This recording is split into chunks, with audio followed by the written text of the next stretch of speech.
देखिए, सबसे पहली बात, इन्होंने जो बयान गिनाने का काम किया तो इन्होंने का पुरस्कृत किया जाता है।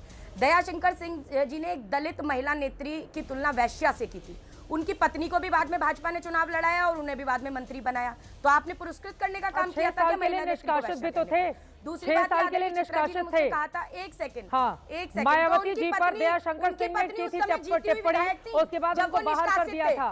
जब वो निष्कासित थे तो उनकी पत्नी विधायक थी। अब पति क्या करता है, पत्नी को इस आधार पर थोड़ी ना देखा जाएगा, पूरा घर देखा जाएगा क्या कि पति पत्नी?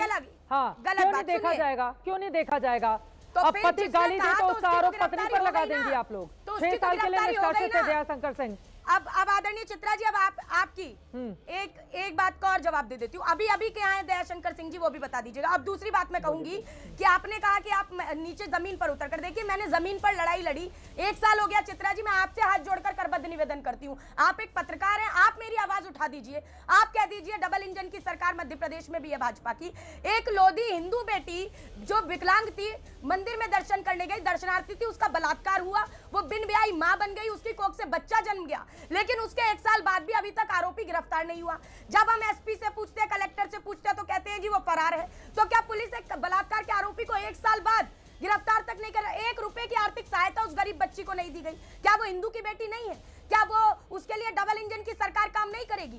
तो इसके लिए मैं चाहती हूँ, मैंने कई बार आवाज उठाई और मैंने धरना प्रदर्शन किया, वहां जाके जमीन पर लड़ाई लड़ती हूँ। मैं एसी में बैठकर डिबेट करने वालों में से नहीं हूँ चित्रा जी, जमीन पर लड़ाई करती हूँ, किसान परिवार की बेटी हूँ। और आज मैं कह रही हूँ, अगर गलत कहा है तो उसको करो ना कानूनी कार्रवाई। सरकार किसी शासन, किसका तंत्र, किसका सब आपका। हम तो कह रहे हैं वोट चोर गद्दी छोड़। अब वो नारा गूंज रहा है तो आप ध्यान भटकाइए। हम कह रहे हैं गलत है, हम उसको सही तो नहीं कह रहे, लेकिन हम ये कह रहे हैं किसका कार्यकर्ता था वो भी देखेंगे। आप कह रही है बताइए, तो वो भी बता दिया जाएगा, जानकारी लेने के बाद बिल्कुल बताएंगे आपको। लेकिन इस पर हम ये भी कह रहे हैं, नीतीश कुमार जी के डीएनए पर प्रश्न उठाया गया। नीतीश कुमार जी, डीएनए क्या होता है? मां को ही गाली होती है। माता कौशल्या के सतीत्व पर प्रश्न उठा दिया। दशरथ जी का ही पुत्र नहीं है, संजय निषाद ने ऐसा कहा, तो उनको क्यों आपने आगे बढ़ाने का काम किया? 50 करोड़ की गर्लफ्रेंड आप एक ब्याहता महिला को कह देंगे वो सही है? वो भी सार्वजनिक मंच से कहा गया था, वो मंच भी भाजपा के द्वारा सजाया गया था, तो आप उसमें क्यों नहीं बोलने का काम करते? और उसके बाद साधना भारती जी, आपकी बातों से लग रहा है ना कि हम उसको जस्टिफाई कर रहे हैं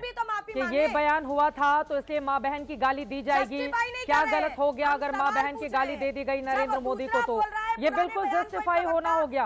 आपने साधना भारती जी, आपने पूरे 3 मिनट बोला है, आपने मध्य प्रदेश का उदाहरण दिया, आपने पूरी बातें कही, मैंने आपको बीच में नहीं टोका साधना भारती जी।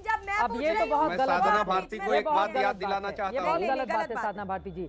लाइव डिबेट शो में ना इस तरह की जो टिप्पणी होती है उसका फैसला दर्शक करते हैं, उसका फैसला दर्शक करते हैं, उसका फैसला दर्शक करते हैं। लेकिन माँ बहन की गाली, इसको बर्दाश्त नहीं किया जाना चाहिए। और दयाशंकर सिंह का आपने उदाहरण दिया, भारतीय जनता पार्टी ने तुरंत 6 साल के लिए बाहर कर दिया था पार्टी से, बाहर कर दिया था पार्टी से, दयाशंकर सिंह को बाहर कर दिया था पार्टी से। आप लोगों की ओर से क्या एक्शन लिया गया है बताइए ना? आप लोगों ने क्या एक्शन लिया है बताइए? आपने क्या एक्शन लिया है बताइए?